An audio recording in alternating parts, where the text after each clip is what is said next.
Cumprimento os irmãos com a paz do Senhor. Cumprimento os irmãos com a paz do Senhor. Vamos estar em pé, por gentileza? Os que trouxeram a Bíblia sem perca de tempo, abram-na comigo. No livro de Atos dos Apóstolos, capítulo de número 2. Atos dos Apóstolos, capítulo de número 2. Louvo a Deus pela oportunidade que o Senhor nos dá de estarmos aqui na Assembleia de Deus da Penha. Quero agradecer a Deus pela vida do pastor Silas Malafaia, que foi quem nos convidou para estarmos aqui, por ter conhecido aqui algumas pessoas nobres, como o pastor Vicente e o pastor Santos, que eu já havia visto pela TV. Pessoalmente ele é mais bonito, viu, irmãos? Um terno muito bonito, que nem Salomão teve um para vestir assim, não é? O pastor, vamos ver se eu acerto o nome dele, Odilton, falou 3 vezes o nome dele, está batizado com o Espírito Santo, né, irmãos? Eu já o conhecia de outras datas, é um prazer revê-lo, e a todos os pastores que estão aqui, glória a Deus. Atos dos Apóstolos, capítulo 2, quem encontrou, diga amém. Amém. Está escrito assim: e cumprindo-se o dia de Pentecostes, estavam todos reunidos no mesmo lugar, e de repente veio do céu um som como de um vento veemente e impetuoso, e encheu toda a casa em que estavam assentados, e foram vistas por eles línguas repartidas como que de fogo, as quais pousaram sobre cada um deles, e todos foram cheios do Espírito Santo, e começaram a falar em outras línguas, conforme o Espírito Santo lhes concedia que falassem. Feche a Bíblia, coloque no banco, coloque na cadeira, pegue na mão da pessoa mais bonita do seu lado aí, atravesse o corredor. Se não tiver ninguém bonito o suficiente, quiser vir pegar na minha mão aqui, fique à vontade. Aperte a mão do seu irmão com carinho, até ele falar aleluia. Pentecostal que não faz barulho está com defeito de fabricação, não é? Senhor Deus, eu te exalto, eu glorifico o seu nome, porque sei em quem tenho crido. Eu acredito na sua presença na noite deste dia, e esperamos algo fabuloso que venha do céu sobre a nossa existência. A sua igreja está reunida, Pai. O pregador está ansioso por ser profeta. Está tudo pronto, tudo planejado. Só falta, Senhor, a sua unção descer sobre nós e o seu povo ser impactado pela sua presença. Antes de começar a pregar nesta noite, eu lhe faço os 2 pedidos de sempre, Pai. O primeiro pedido é que ao redor desta igreja, num raio de 5 quilômetros, onde houver um demônio alojado, eu dou a esses demônios 5 segundos para desaparecerem da penha, porque se não sumirem, serão queimados pelo poder da sua glória que descerá sobre nós. O segundo pedido a Deus é um pedido de atrevimento espiritual. Se ainda temos crédito no céu contigo como pregoeiro da sua palavra, abre a porta do céu sobre este lugar hoje, e manda do céu para a terra uma comitiva de anjos. Manda anjos de fogo, Senhor, que eles comecem a esparramar brasas tiradas do seu altar, e onde houver um crente batizado com o Espírito Santo, renova ele nesta noite, Pai. É o que nós te pedimos, é o que nós encarecidamente pedimos em nome de Jesus Cristo. Amém, amém e amém. Os que podem, tomem o seu assento, glorificando a Deus. Querida e amada Igreja de Cristo, noiva do Cordeiro, simpatizantes da nossa fé, irmãos que vieram de longe, de perto, pessoas que vieram pela primeira vez, Deus tem uma palavra ao nosso coração hoje, uma palavra de fogo, uma palavra que vai encandecer você, uma palavra que vai lhe dar tanta autoridade que alguns hoje, se não se segurarem, é perigoso voltar para casa voando na presença do Senhor hoje. Aleluia. Se você soubesse como esse grito anima a Deus e mexe com o coração do pregador, você capricharia nele mais. Pois bem, eu pedi ao Senhor uma palavra hoje. O Senhor me deu um tema que é no mínimo extasiante. Aquele que é pentecostal vai ficar apaixonado. O Senhor me mandou pregar hoje sobre isso. Um incêndio chamado Pentecoste. Deu para memorizar? Um incêndio chamado... Olha para o irmão do seu lado e diga: um incêndio chamado Pentecoste. Só um grito de glória a Deus. Senhoras e senhores, quando eu falo sobre incêndio, eu falo sobre um fogo incontrolável. E isso é o que nos diz a liturgia de um grande dicionário como Aurélio e outros mais. Um fogo que não pode ser contido, ou só pode ser contido depois de um grande e terrível esforço.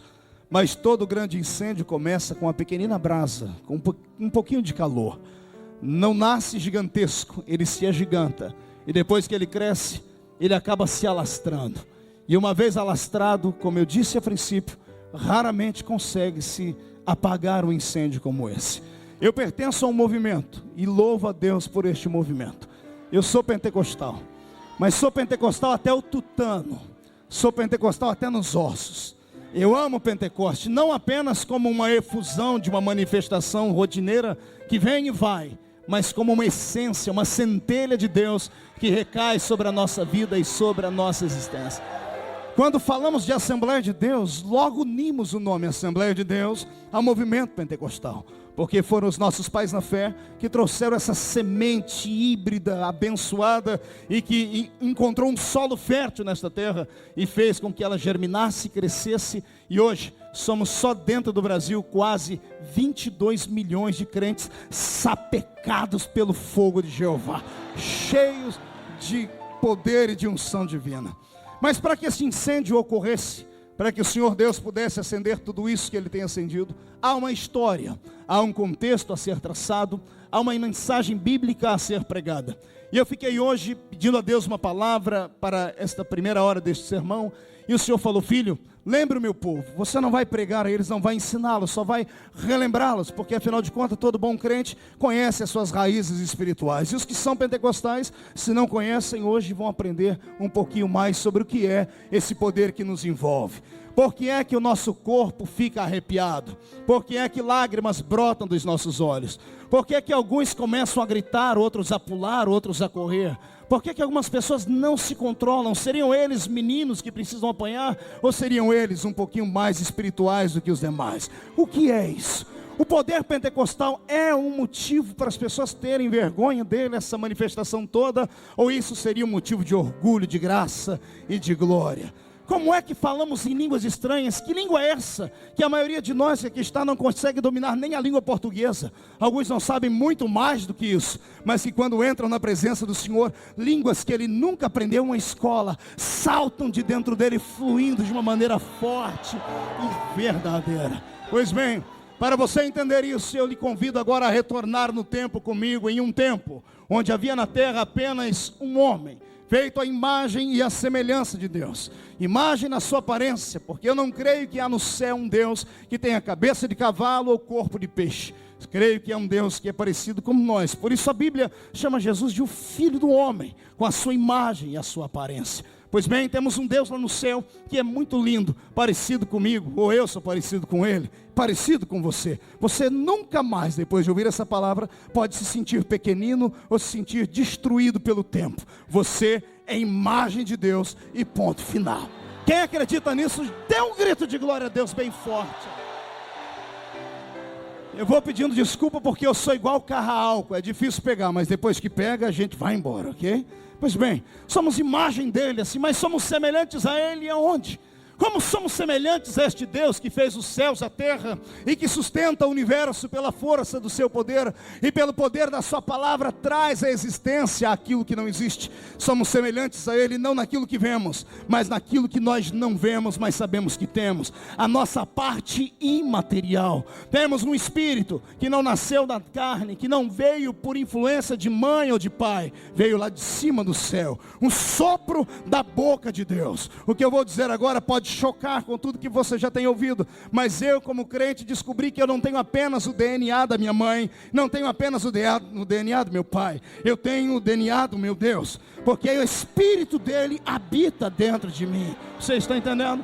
É por isso que você vai se alegrar e muito nessa noite. Quando o Senhor criou este primeiro homem, o Senhor lhe deu vários presentes, entre eles a autoridade sobre todas as coisas vivas que estavam na terra. O Senhor disse: a terra é sua, eu criei ela para você.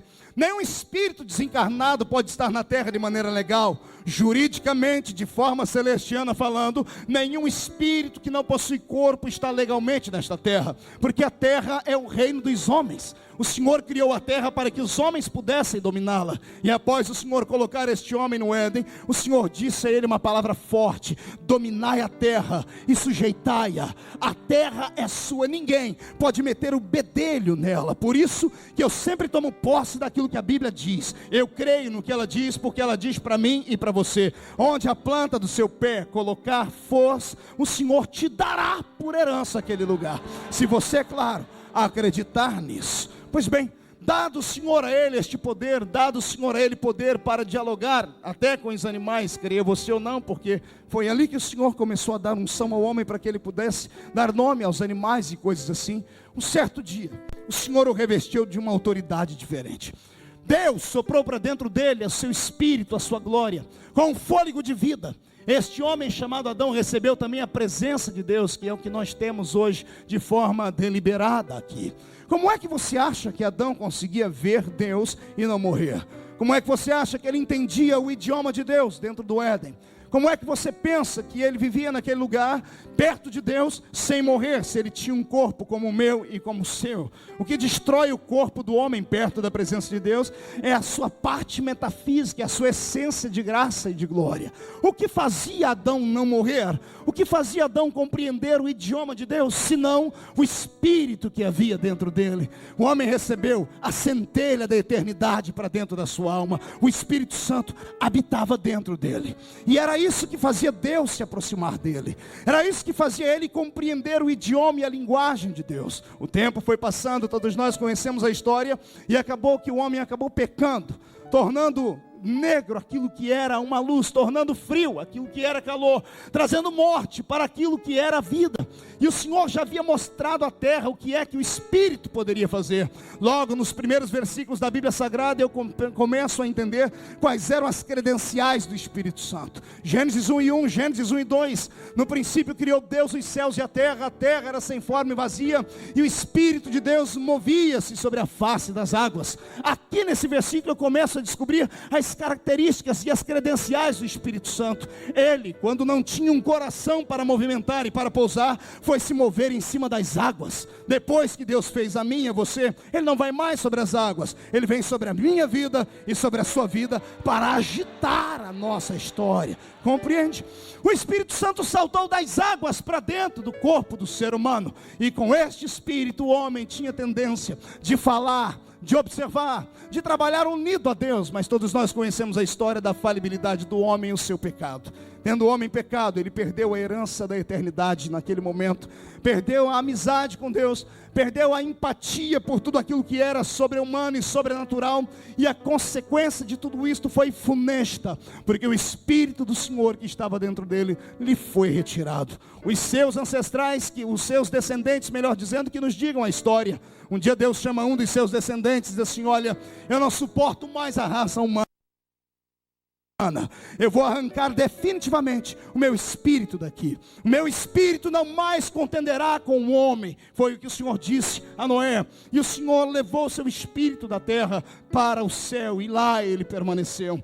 Os homens que permaneceram na terra eram homens horríveis, truculentos, de coração fechado e de semblante sem precedentes na história. Um homem sem Deus, ele vale pouca coisa, ou melhor, não vale nada. Um homem sem Deus não tem aparência de quem tem paz. A guerra faz parte do seu coração, a truculência, aquilo que é desumano passa a habitar a sua alma. E a minha Bíblia diz que esses descendentes que vieram sobre a terra de homens que não tinham a presença do Espírito do Senhor, só sabiam matar, roubar, dar-se em casamento, se casar, só faziam festas e as coisas mais banais que o ser humano é acostumado a fazer. Logo depois do dilúvio, quando o Senhor, após confundir a língua dos homens, se você começar a encontrar isso na Bíblia, verá a história, se levantam homens na terra, como Nimrod, aquele que lançou os alicerces da Torre de Babel, e possivelmente, posteriormente, a nossa terrível Babilônia na Bíblia Sagrada. Ele sim foi um dos piores seres humanos que a Bíblia Sagrada já contou e narrou a sua história. A tradição diz que ele matou o pai, casou com a mãe e teve com ela filhos. Esta era a raça de seres humanos que estavam na terra sem a presença do Senhor, sem a presença do seu Espírito. O homem não nasceu para viver uma vida alienada de Deus. O homem nasceu para ser uma centelha de Deus na terra. O homem nasceu para fazer parte do todo um projeto cósmico que Deus tinha para ele durante toda a eternidade. O homem nasceu para visualizar Deus, para ouvir Deus, para sentir a sua presença. E quando ele quebrou este elo, o homem ficou na terra errante, vazio. Como eu disse e repito, de uma forma truculenta e maldita, na terra estava errante o ser humano. E eu creio que a Trindade divina, ao assistir à decadência do ser humano, foi tocada quando viram que homens sem Deus não viviam, vegetavam. Homens sem a presença do Espírito Santo não conseguiam sobreviver. Eles viviam uma vida à beira da morte, estavam em coma espiritual. A minha Bíblia Sagrada, pelo que eu entendo, pelo que ela me mostra e me dá exemplos, o exemplo mais digno de um homem sem a presença do Espírito Santo na sua vida é um suíno, é um porco. Você conhece porco, já viu um? Você nunca verá um porco olhar para cima, porque o seu pescoço não tem articulação nenhuma. Pescoço não olha para cima, o pescoço do porco não olha, não se inclina para cima, pela falta exatamente de articulação aqui. O homem sem o Espírito Santo é exatamente um símbolo de um porco. Não consegue ver as coisas que são de cima, não sente as coisas que são da eternidade, só pode olhar para baixo e se misturar com as coisas que existem aqui nesta terra mesmo. Agora, o homem que tem a presença do Espírito Santo, ele não pode ser comparado a um suíno. Ele é comparado a uma águia. Ele voa, ele vai às alturas, ele contempla o raio do sol e tem uma visão além do seu alcance. Eu conheço um crente cheio do Espírito Santo e outro só de dar a paz do Senhor para ele. Eu conheço uma igreja cheia de Deus, ou vazia dele, só de perceber durante os primeiros 5 a 10 minutos do culto. Eu conheço uma pessoa que tem uma intimidade expansiva com o Espírito Santo, e aqueles que não conhecem, somente de observar a manifestação dele dentro de um culto, principalmente se ele diz que é um crente pentecostal. Como pode uma pessoa pentecostal vir para uma reunião como essa e não conseguir extravasar as suas emoções? Como pode uma pessoa pentecostal vir para uma reunião como essa e não sentir o doce vento e o mover do Espírito do Senhor? Amado, se você é pentecostal e não gosta de grito, não gosta de barulho, não gosta de palavra profética, não gosta de movimento, eu acho que você está no lugar errado. Dá tempo de ir para casa ainda e assistir a novelinha Malhação. Fique comigo aqui, aqueles que querem ver a glória do meu Senhor.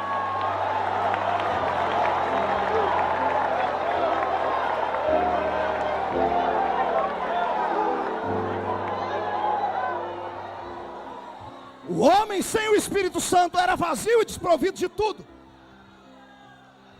Mas lá em cima no céu há uma trindade dialogando. Eu penso no Filho dizendo: Pai, precisamos devolver o Espírito Santo para o homem. Sem o Espírito Santo o homem não é nada. Eu imagino Deus Pai sempre observando, dizendo assim: mas o homem traiu a confiança do Espírito Santo. Ele é muito sensível, ele é meio... Ele não é uma coisa, ele não é um vento, ele não é uma musicalidade, ele é uma pessoa. Quando eu falo do Espírito Santo, eu me empolgo e me emociono, porque eu não estou falando de um mero poder que vem e vai. Eu estou falando de alguém que deixou as regiões celestes há 2000 anos, só para encandecer a sua alma e convencer a raça humana dos seus pecados. Aleluia. Mas caminhamos pela Bíblia Sagrada. Logo depois do dilúvio, o Senhor começa a observar, e o Senhor vê que o homem sem o Espírito Santo não tem para onde ir, não tem o que fazer. E parece que eu vejo Deus colocando o homem dentro de um laboratório. E o Senhor dizendo: o homem não é digno de ter a minha presença. Eu arranquei o meu espírito da terra por isso.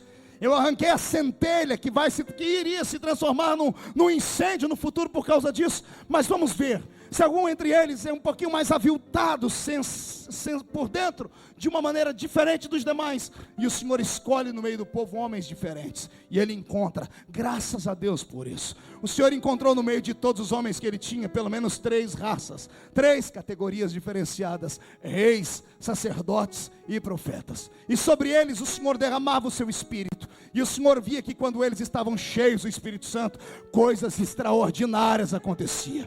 O Senhor via que quando um homem cheio do Espírito Santo estava, ele fazia coisas anormais. Quando o homem estava cheio do Espírito Santo, ele tinha poder para fazer coisas miraculosas. miraculosas. Um homem cheio do Espírito Santo, ele tinha expansão para falar a homens na terra e ainda tocar o coração dele lá no céu.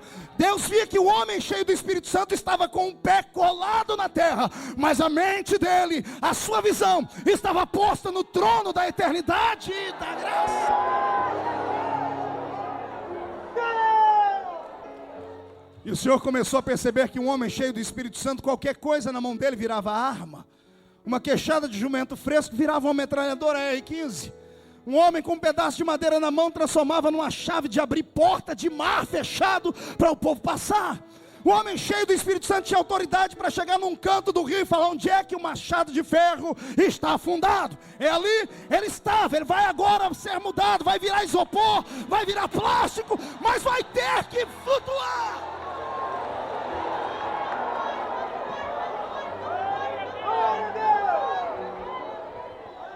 E os reis, e os sacerdotes, e os profetas começaram a honrar um pedaço da raça humana que havia sido denegrida por Satanás e começaram a dizer a Deus: Deus, é possível ser homem, é possível estar na terra, ser fadado a erros e fracassos, mas quando tomado pelo seu Espírito, operar nos seus prodígios e levar uma vida um pouquinho mais íntima de ti. E é o que Deus faz. O Senhor começa a procurar homens. Só que naquela época, como eu disse a vocês, era uma espécie era como se o Senhor estivesse dentro de um laboratório mesmo. É como se o Senhor tivesse pegado alguns animaizinhos, um exemplo, é claro, e feito deles as suas cobaias.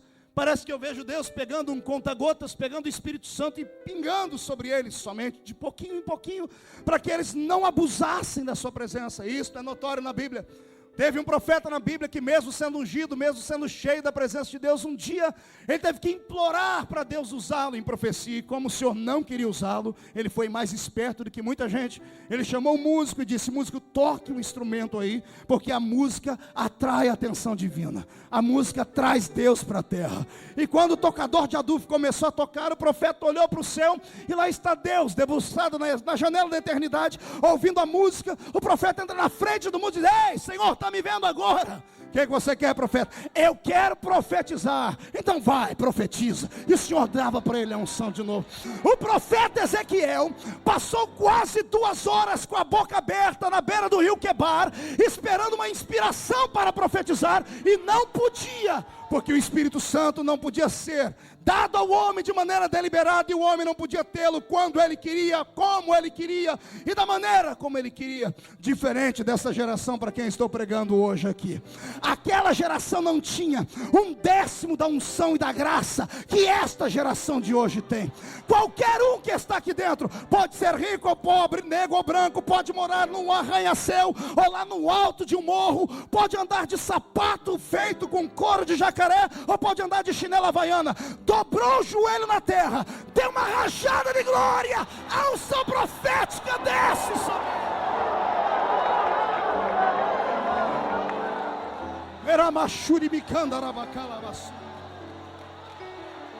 Ei, segura um pouquinho.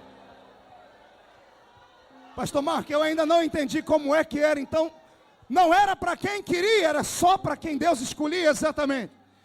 E quando Deus escolhia, mesmo o homem escolhido não podia usar o poder a hora que queria? É claro que não. Nem Sansão, nem Moisés, nenhum dos grandes líderes tinha o poder para usar os seus sinais a hora que bem entendiam, a hora que bem pensavam. Aguardavam o mandamento de Deus. Um dia Moisés está muito cansado. Chega no seu sogro e diz: olha, não estou dando conta, a carga é demais, os israelitas são terríveis. E o sogro de Moisés dá ele um conselho: reparte a carga, rapaz.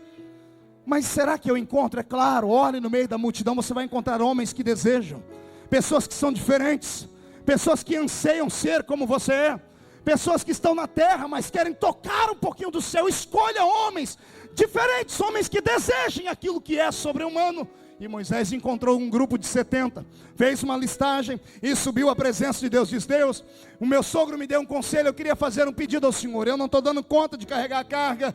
E ele me disse que eu poderia falar com o Senhor, para o Senhor repartir, ou melhor, dar para homens, outros homens no meio de Israel, uma unção. Não precisa ser como a minha, pode ser um pouquinho menor do que a minha, mas só para me ajudar. Senhor, escolhe homens. E eu tenho aqui, Senhor, 70 nomes que eu escolhi. Historiei a vida deles, visualizei e vi que são homens diferentes. Do céu vem a voz de Deus dizendo: eu aprovo esses 70.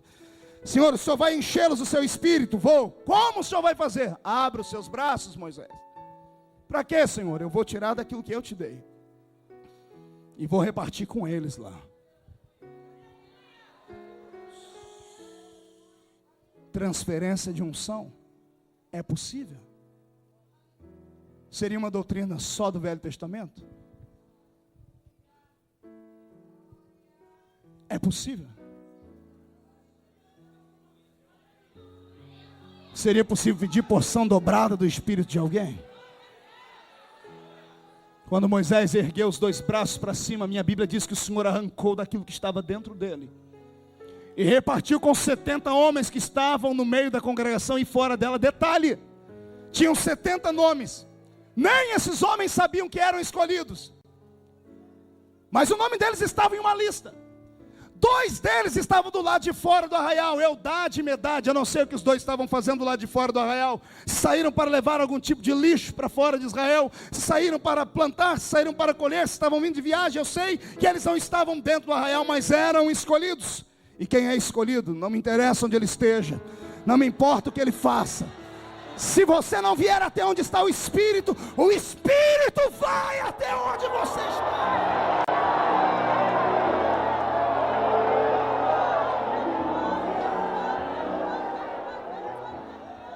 Quando o Senhor tira daquilo que está em Moisés e reparte com os 70 anciãos em Israel, 68 deles dentro da congregação começam a profetizar, e 2 do lado de fora começam a profetizar também. Só que tem só um pequeno probleminha. Naquela época já tinha uma raça de crente que aqui na Penha não tem, só tem lá na minha terra, lá em São Paulo. Uma raça atribulada, raça que é do nosso povo, mas não acredita e não aceita aquilo que é do nosso povo. Acha que o Senhor pode usar alguém só aqui dentro, do lado de fora o Senhor não pode usar. Tinha 68 dentro da congregação, todo mundo bateu palma, cantou com eles e dançou com eles. Mas os 2 que estavam do lado de fora do arraial, provocou um ciúmes, uma ira. Despertou no sentimento de um crente enxerido de Israel, que foi correndo falar para Josué: Josué, tem 2 moços dando escândalo do lado de fora de Israel. Não é lícito fazer isso. Josué catou a sua espada e foi para frente de Moisés. Ele era muito santo. Chegou: Moisés, tem 2 moços do lado de fora do arraial dando escândalo, pulando, profetizando, gritando. Eu passo eles na espada agora ou depois? Moisés dá um sorriso, levanta as 2 mãos para cima. Calma, Josué.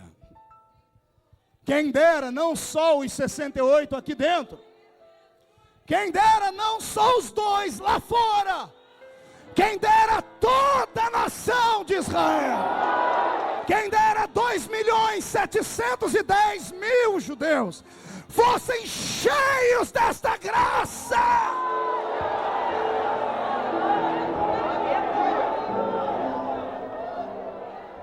Olhe para cá, irmão, que é pentecostal.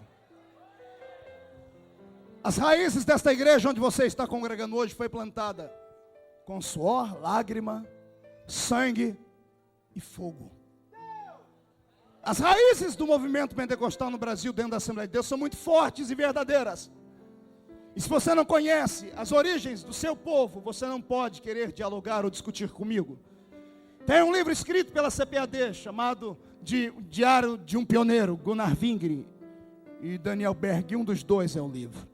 Você vai ficar assim, ó, de boca aberta, porque os missionários que fundaram esta igreja disseram que houveram cultos na vida deles, que tinha tanta unção dentro da igreja.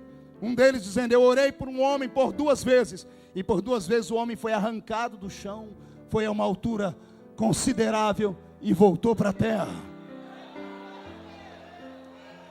Não, eu não estou convidando ninguém a flutuar aqui. Não estou aqui pregando uma outra mensagem a não ser aquela que é bíblica. Mas eu estou dizendo que o movimento pentecostal, ele é muito mais do que uma mera reunião de pessoas que só gritam e pulam. Ele não é um poder que passou, nem que vai passar. É um poder dado à igreja e ponto final. Este poder ainda vive e permitindo Deus, aqui um povo que vai dar sequência para que este fogo continue se alastrando pelos rincões da terra. Se tem algum pentecostal que acredita nisso aí, dê um grito de glória!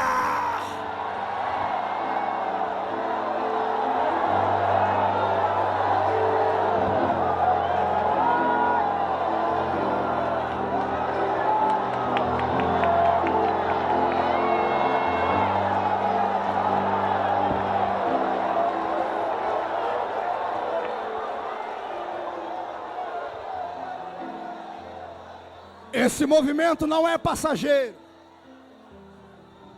Não é uma inovação, não é um vento doutrinário. Isso é a razão hoje do alicerce do crescimento deste povo que aqui reunido está. Quando eu olho para esses exemplos que eu estou citando na Bíblia Sagrada, eu nada mais estou dizendo a não ser de uma pequena brasa que foi lançada na terra e começou a crescer. E agora, com Moisés, eu vejo que não era mais um nem dois, eram mais de 70 homens cheios do Espírito Santo. E detalhe, Deus gostou da história. Deus ficou apaixonado pela história, porque Ele via que o homem cheio do Espírito Santo é diferente daquele que não tem o Espírito Santo. Me perdoe aí que você, que está na nossa igreja, mas por causa dos anéis de formatura, por causa de ser uma pessoa importante, chique, porque anda de carro importado, acha que este movimento não é para você. Me perdoe você. Eu não me envergonho desse povo, não me envergonho desse grito, não me envergonho dessas línguas, porque isso aqui é uma questão de sobrevivência.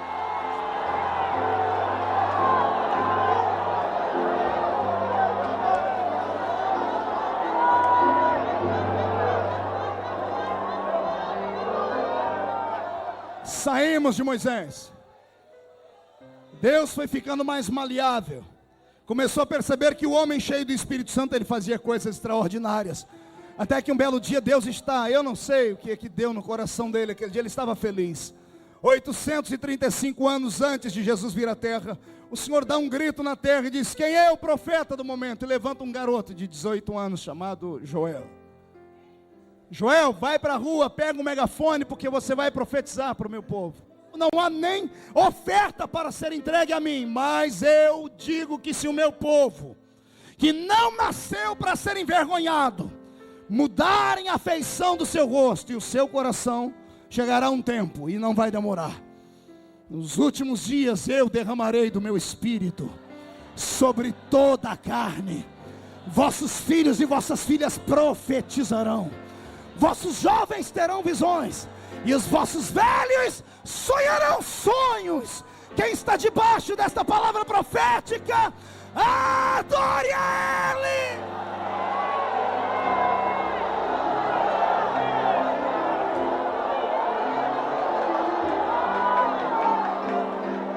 Mão direita para cima, por gentileza. Agarre o ombro do seu irmão com carinho e respeito. Agarre o ombro dele com carinho e respeito. Chacoalhe ele até ele ficar irritado agora. Diga para ele: você é pentecostal de verdade?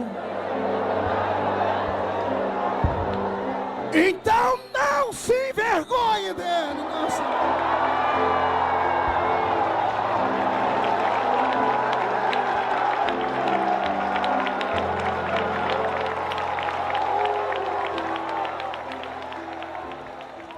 Aleluia. 835 anos depois, a terra passa por um período difícil. Desses 835 anos, 400 anos foram anos de silêncio. Período chamado interbíblico entre Malaquias e Mateus. 400 anos sem profeta na terra, 400 anos sem Deus falar com ninguém. E de repente levanta o Senhor um profeta maluco. Aliás, todo profeta é maluco. Levanta um profeta maluco lá do meio do nada. E a mensagem dele era uma mensagem parecida com as mensagens de hoje, né? De muitos pregadores que falam por aí. Uma mensagenzinha açucarada, adocicada.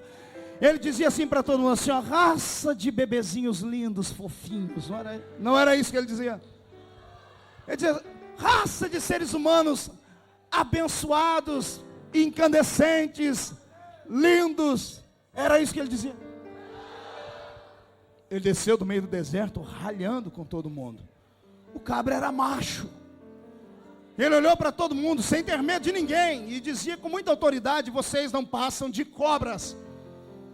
E ele não dizia isso para quem não era convertido ao judaísmo, ele dizia isso para a liderança do judaísmo. Ele dizia isso para os homens mais santos daquela terra, para os doutores da lei, para aqueles que andavam com uma mitra na cabeça escrita santidade ao Senhor. Ele dizia assim para ele: raça de víboras, quem vos ensinou a fugir da ira de Deus? Por quê? Simples, porque detinham uma igreja na mão e não davam a ela o alimento que ela precisava. Não falavam sobre a centelha viva do Senhor, nem sobre o arrependimento dos pecados, E quando não há santidade, não há unção do Espírito. O Espírito Santo é sensível. Ele não é a parte mais sensível de Deus. Não, ele é sensível por ser Deus. Ele não é truculento. Ele é um gentleman. É um cavalheiro. Só fica onde ele é bem-vindo. Só entra onde é convidado. Só age quando você permite que ele age. Pastor, o Espírito Santo obedece ao homem. Não é que ele obedece ao homem, são leis estabelecidas no cosmos. A terra é um reino do homem. Se fosse no céu era outra coisa. Lá quem manda é o Senhor. Aqui é o homem. E como o homem manda na terra, e nenhum espírito pode atuar sem corpo na terra, o Espírito Santo precisa de um corpo para operar. E quando ele encontra um corpo para operar, ou é o meu, ou é o seu. E como nós emprestamos o nosso corpo a ele, nós doamos, ele fica dentro da gente dizendo assim: olha, eu faço aquilo que você achar que eu devo fazer.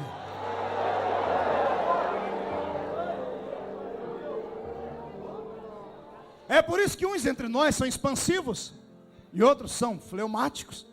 É por isso que uns gritam, chegam a plantar bananeira dentro da igreja, e outros ficam parecendo uma estátua de museu paralisados.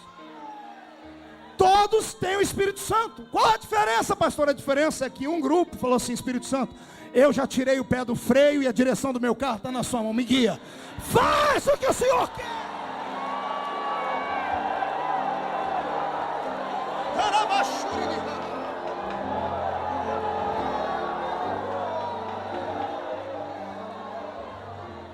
Lá vem o pregador. Me perdoe aí os irmãos que são batistas. Se for batista do fogo, está comigo. Os demais me perdoem, porque o único batista da Bíblia era pentecostal. Ele ainda avisou: eu sou João Batista, eu batizo com água para arrependimento, mas virá um que vos batizará com o Espírito Santo e com fogo.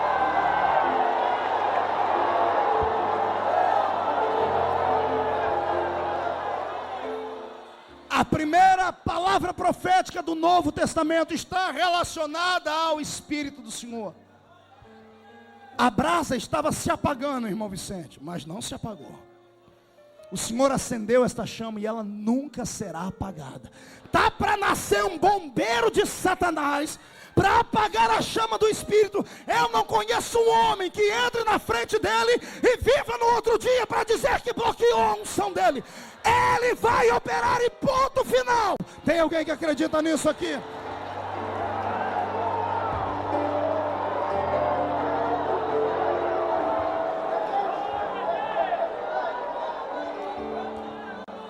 Olhe para cá. Não deixavam João Batista pregar em Jerusalém. Ele foi pregar no deserto. Aí a multidão de Jerusalém vinha ouvir ele no deserto. A unção do Espírito atrai as pessoas. Detalhe, como lá era a igreja dele, ninguém podia falar nada com ele. Quando os doutores da lei vieram descer, ele chamava todo mundo de cobra. Imagina João batizando. João e os discípulos dele batizavam cerca de 5.000 pessoas por dia. Imagine que avivamento na terra. E ele batizando, e chamou a atenção do clero da igreja judaica. E quando eles chegavam lá nas cercanias da montanha, João gritava: raça de víboras. E alguns deles se converteram. Eu imagino João chamando, e o povo é povo. O povo gritando: João, chama de novo esse povo de cobra. Se a gente chamar lá em cima, eles matam a gente. Você pode, você é profeta. João dizendo: vem cá, sua jararaca. Tibum, batiza ele, vai embora. Raça do quê? Urutu Cruzeiro. Tibum, vai embora. Raça do quê?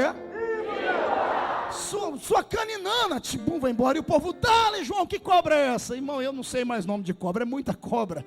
Eu sei que chegou uma hora que João apontou o dedo e o povo disse: João, que cobra é essa? Quando ele olhou, travou a língua dele, travou a mão dele e disse: esse não é cobra, eis aí o Cordeiro de Deus.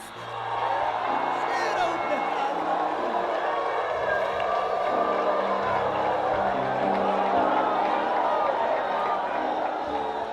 Ele é batizado por João. Quando ele vai saindo da terra, ela vem o Espírito Santo em forma corpórea de uma pomba sobre ele. Oh glória! Eram os primeiros voos do Espírito Santo sobre a terra. A brasa já havia virado um fogo. A cotovelo, irmão, diz assim: já havia um fogo, não era só brasa. Não grita no ouvido do seu irmão, diga: já havia fogo, não era só uma brasa. Escute aqui, Deus não precisa de 1 milhão de homens para mudar o planeta Terra.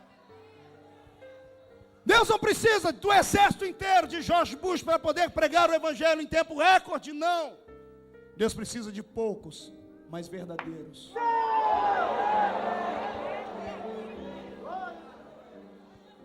Deus precisa de homens e mulheres que tenham coragem de ousar, de entrar no avivamento e não ter medo dele. É claro que todo avivamento gera excessos, mas são excessos que podem ser controlados.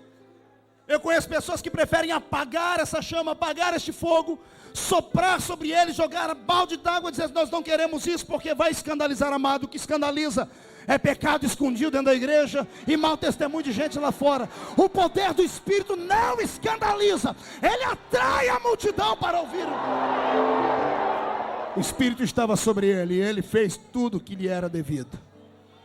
Até que um dia mataram o Senhor Jesus. Ele ficou morto por 3 dias e ressuscitou. Apareceu um grupo de 500 pessoas durante 40 dias. E num belo dia, reunido com seus discípulos, ele disse: olha, eu estou indo embora daqui. E ele vai subindo da terra, e uma nuvem vem se aproximando, e os anjos vão cercando o lugar, e ele vai dizendo a eles: olha, não se esqueçam do que eu disse. Vocês têm um lugar especial para ir agora. Saiam correndo daqui, vão lá aguardar, para receber um poder para ser minhas testemunhas.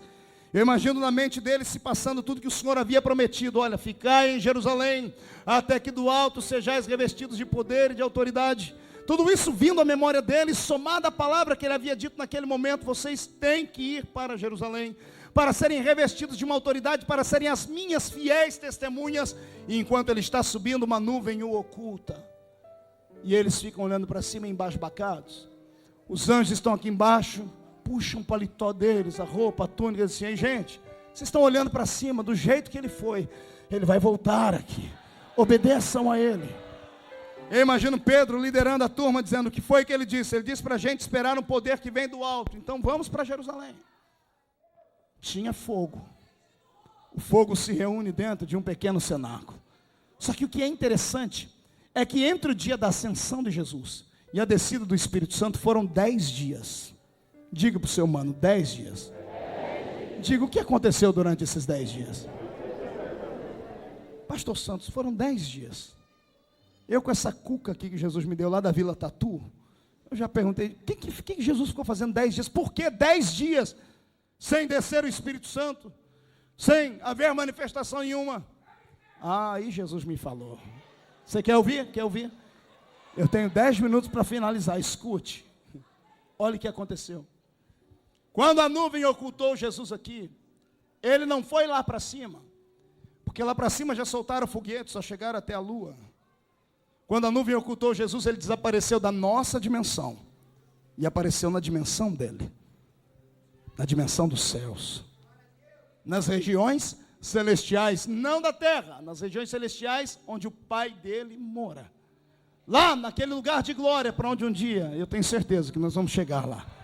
Quando Jesus se aproxima lá daquele lugar, ou você pensa que ao sair daqui ele entrou direto dentro do palácio? Não, teve toda uma história. Havia todo um ritual a ser quebrado, afinal de contas a porta do céu estava fechada para o homem. O Senhor está virado com o homem. Você já parou para perceber que a Bíblia fala que a cidade onde Deus mora tem uma muralha, tem um muro de 12 camadas. Para que serve o muro? Proteção. Proteção do quê? A minha Bíblia diz que o céu tem um portão que estava fechado. Deus levantou uma muralha ao redor do céu e colocou um portão na frente dele para que ninguém mais entrasse lá. Nem os anjos que caíram e nem a raça humana que estava podre em pecado. Mas como Jesus venceu tudo na cruz, quando ele desapareceu da nuvem, ele apareceu lá no outro reino. Ele não foi direto para o palácio, ele veio do lado de fora. E do lado de fora, ele está na porta do céu, o portão do céu. Os anjos que estão guardando o céu ao redor, quando estão voando, chegam perto dele, se aproximam, reconhecem a sua figura divina na hora. e começam a gritar aquilo que está escrito no Salmo 24. Levantai, ó portais eternos, as vossas cabeças. Levantai, ó portas eternas, para que entre o Rei da Glória.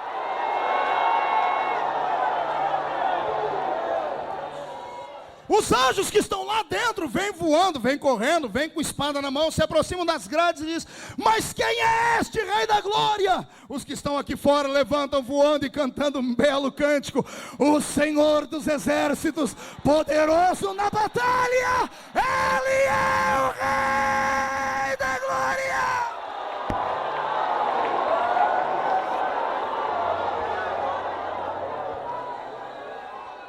Machara calavassura de candarabalabaga.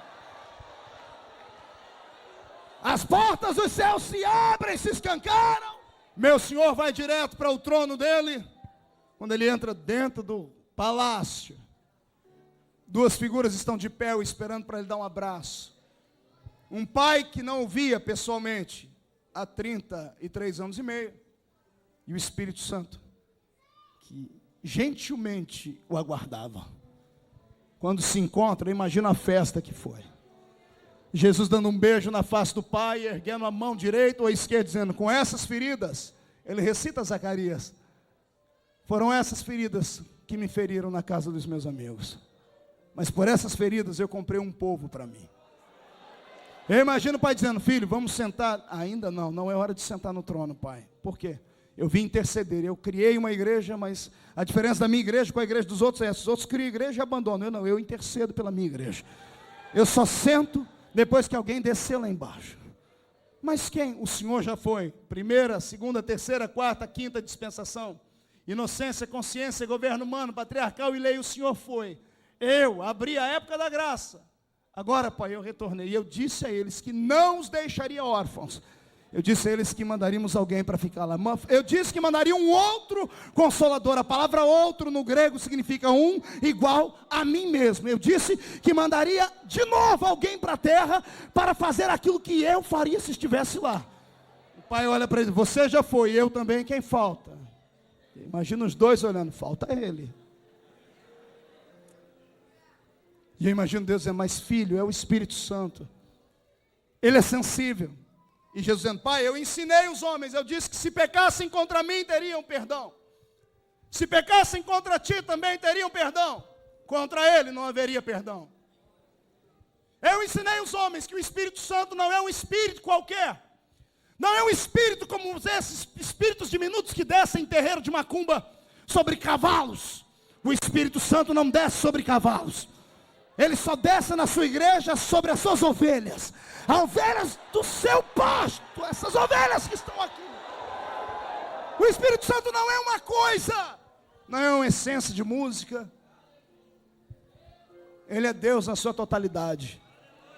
Que quando vem para uma reunião pentecostal como essa, fica ansioso tal como uma criança. Esperando você dizer a ele como é que você quer que o culto seja. Está entendendo? Está tudo errado no nosso meio. A gente chega, dobra o joelho e faz assim: Deus, me dá um culto alegre hoje. Coisa ruim. Você é Deus para pedir culto para alguém? Você vem para a igreja e pede para Deus te dar um culto alegre. Não é isso. É o contrário.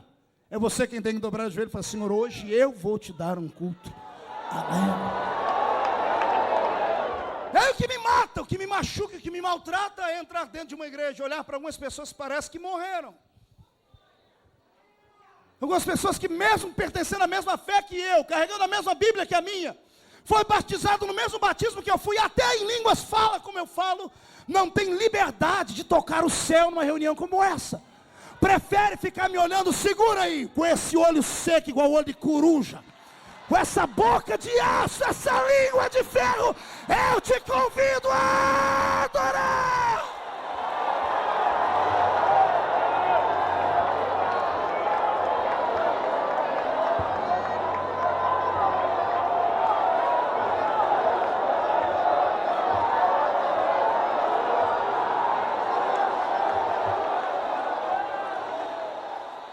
Jesus passou 10 dias no céu.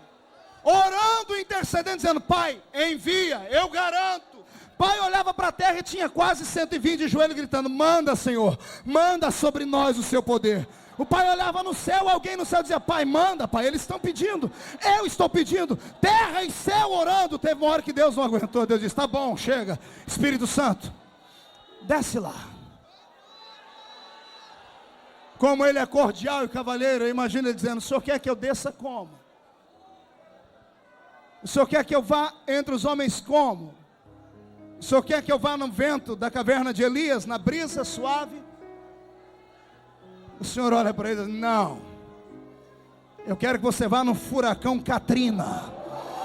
Eu quero que você inunde aquela igreja de graça.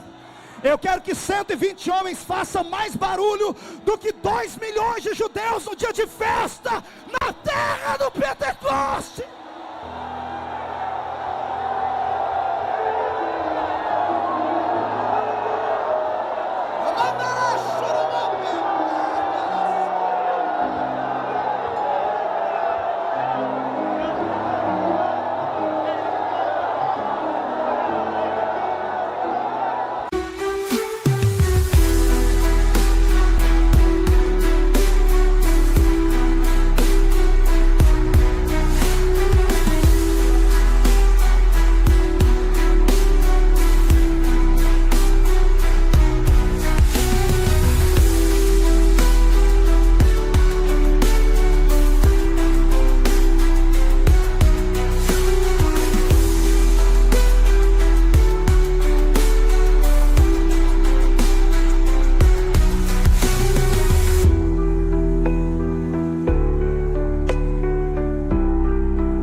Escute,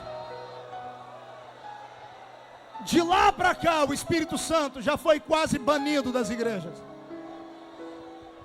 Eu conheço santuários que estão mortos ao redor do planeta Terra. Dos 53 países do mundo onde esses pés pisaram para pregar o Evangelho do Senhor, eu já vi igrejas mortas.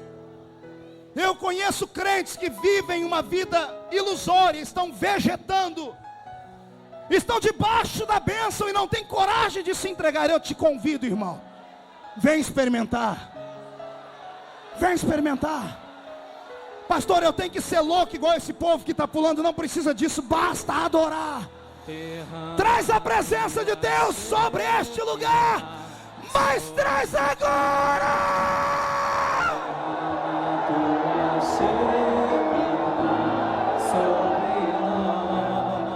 Não conseguiremos estar de pé. Amanhã é sua glória sobre nós.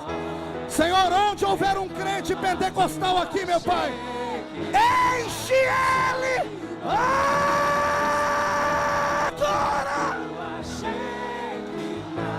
Sobre nós não conseguiremos ficar de pé.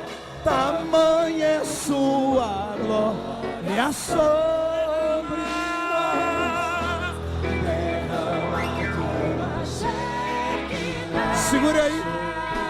Olhe para mim aqui, olhe para mim, olhe para mim, olhe para mim. Solte a mão do seu irmão, solte a mão do seu irmão. Levante as duas mãos para cima, chacoalhe ela. Chacoalhe as suas mãos.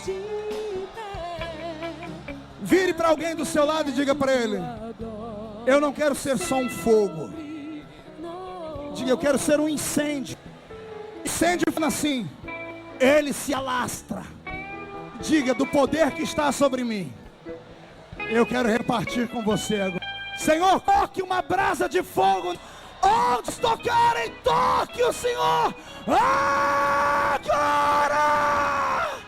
Abrace o seu irmão aí.